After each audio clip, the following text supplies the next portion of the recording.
తూర్పుగోదావరి జిల్లాలో bird flu కలకలం రేగుతోంది.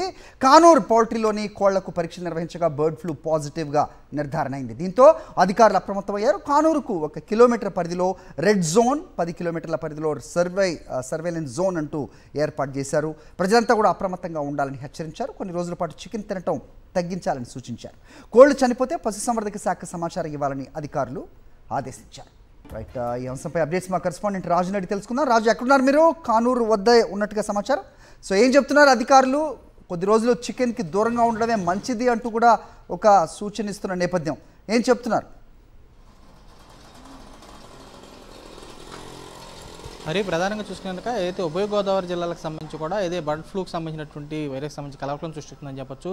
ప్రధానంగా మనం ఉన్నట్టు ఏరియాకి సంబంధించి చూస్తే కనుక ఏదైతే తూర్పుగోదావరి జిల్లాకు సంబంధించి నిడదవోలు నియోజకవర్గం పెరవల ఏది ఉందో పెరవల మండలానికి సంబంధించినటువంటి కానూరు అగ్రహారం గ్రామంలో ఉన్న ఇక్కడ ఉన్నటువంటి ఈ గ్రామస్తులు ఎవరైతే ఉన్నారో ఈ గ్రామస్తులు అందరికీ కూడా ప్రత్యేకమైనటువంటి మెడికల్ క్యాంపులు కూడా ఏర్పాటు చేసి ఇక్కడ ఉన్నటువంటి వైద్య సిబ్బంది, ఆరోగ్య సిబ్బంది కూడా అప్రమత్తమై కూడా క్షేత్రస్థాయిలో కూడా వీరికి సంబంధించి ట్రీట్మెంట్ కూడా జరుగుతుంది. ఇక్కడ ఉన్నటువంటి వారు ఉన్నారు, వీరితో మాట్లాడించే ప్రయత్నిద్దాం. సార్ చెప్పండి, ఎలా ఉంది ఇక్కడ? ఎంతమంది ఉన్నారు గ్రామంలో? వాళ్ళకి టెస్టులు ఎలా జరుగుతుంది?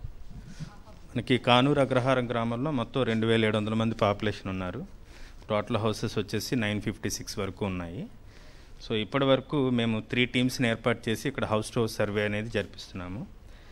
మనకి ఇప్పుడు మధ్యాహ్నం 1 గంట వరకు 167 హౌసెస్ కంప్లీట్ చేసుకున్నాము. సుమారు 860 పాపులేషన్ వరకు కూడా స్క్రీన్ చేసుకున్నాము. సిమ్టమాటిక్స్ మనకి ఎవరు కూడా ఇంతవరకు ఐడెంటిఫై అవ్వలేదు. ఈవినింగ్ వరకు కూడా ఈ సర్వే కంప్లీట్ చేసుకుని టోటల్ పాపులేషన్ని స్క్రీన్ చేసుకుని ఎవరైనా సిమ్టమాటిక్స్ ఉంటే వాళ్ళని గుర్తించి వాళ్ళకి ట్రీట్మెంట్ ఇవ్వడానికి ఇక్కడ ఒక క్యాంప్ కూడా రన్ చేస్తున్నాము. అండ్ దీనికి సంబంధించి పర్టికులర్గా cold, cough, running nose, conjunctivitis, body pains, fever ఇటువంటి సిమ్టమ్స్ తోటి ఎవరైనా ఉంటే కనుక వాళ్ళు ఇక్కడ క్యాంప్ దగ్గరికి రావటం, ట్రీట్మెంట్ అనేది చేయించుకోవటం అది కూడా మనం చేస్తాం ఇక్కడ. అలాగే ర్యాపిడ్ రెస్పాన్స్ టీమ్ అనేది ఒకటి వచ్చింది ఆల్రెడీ. అండ్ ఎవరైతే ఈ పౌల్ట్రీ ఫార్మ్స్లో వర్క్ చేస్తున్నారో డైరెక్ట్గా ఈ మనకి కోళ్ళని హ్యాండిల్ చేస్తున్నారో వాళ్ళందరికీ కూడా ప్రయారిటీగా వాళ్ళని శాంపిల్స్ అవి తీసి కూడా కాకినాడ ల్యాబ్కి మనం టెస్టింగ్కి పంపించడం జరుగుతుంది. చూస్తే కొంతమంది అపోహలు ఉంది, గాలి ద్వారా వ్యాపిస్తుంది, కొంతమంది గ్రామస్తులకు సంబంధించి కొన్ని అపోహలు ఉన్నాయి, వారికి సంబంధించి ఏ విధంగా చేస్తారు? చికెన్కి సంబంధించి తింటే వచ్చేస్తుందని భయాందోళన ఉన్నారు, ఏం చేస్తారు?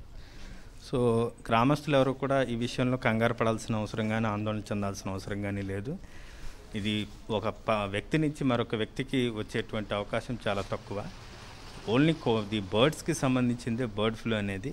ఎవరైతే ఈ కోళ్ళని హ్యాండిల్ చేస్తారో పర్టికులర్గా పౌల్ట్రీ ఫార్మ్స్లో కానివ్వండి లేదా చికెన్ షాప్స్లో కానివ్వండి వాళ్ళకి మాత్రం ఈ వైరస్ వ్యాపించే అవకాశం ఉంది కాబట్టి వాళ్ళని ప్రయారిటైజ్ చేసుకుని టెస్టింగ్ అనేది చేసుకుంటున్నాము.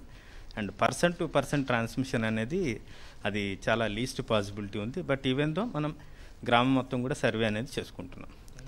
ప్రధానంగా చూసినట్టు వీరంతా కూడా ఒకటే స్పష్టం చేసి స్పష్టంగా కనపడుతుంది. ఏదైతే ఇక్కడ ఉన్నటువంటి కానూరు అగ్రహారం ఉందో దీని పరిధిలో కూడా కిలోమీటర్ల పరిధిలో రెడ్ జోన్ ప్రకటించారు. ఈ గ్రామానికి సంబంధించి సరౌండింగ్ ఉన్నటువంటి 10 కిలోమీటర్ల పరిధిలో కూడా సర్వేలెన్స్ జోన్ ప్రకటించారు. ఇక్కడ ఉన్నటువంటి గ్రామస్తులందరూ కూడా 3 ప్రత్యేకమైనటువంటి బృందాలు కూడా గడప డోర్ టు డోర్ కూడా టెస్టులు చేస్తున్నారు. మరోవైపు చూస్తే కనుక బర్డ్స్కి సంబంధించి ఏదైతే ఫామ్స్ ఉన్నాయో ఆ ఫామ్లో పనిచేస్తున్నటువంటి ఎవరైతే ఉన్నారో వారికి కూడా సంబంధించి ప్రత్యేకమైనటువంటి ర్యాపిడ్ రెస్పాన్సిబుల్ టీం ఎవరైతే ఉన్నారో ఆ 10 మంది కూడా టెస్టులు చేశారని చెప్పి చూస్తున్నారు. వాళ్ళు పరీక్షలు చేసేందుకు కూడా ఏంటి శాంపిల్స్ కూడా కాకినాడకు సంబంధించినటువంటి ల్యాబ్ కూడా పంపించాం. ఇక్కడ ఉన్నటువంటి గ్రామంలో 2000 పైచులకి జనాభా ఎవరైతే ఉన్నారో వారందరూ కూడా టెస్టులు చేస్తున్నాం. అందరూ కూడా ఎటువంటి ఆందోళన చెందొద్దని చెప్పి వైద్యారోగ్య శాఖ అధికారులు కూడా స్పష్టం చేసి కూడా కనపడుతుంది. Hari, over to studio. Right Raju.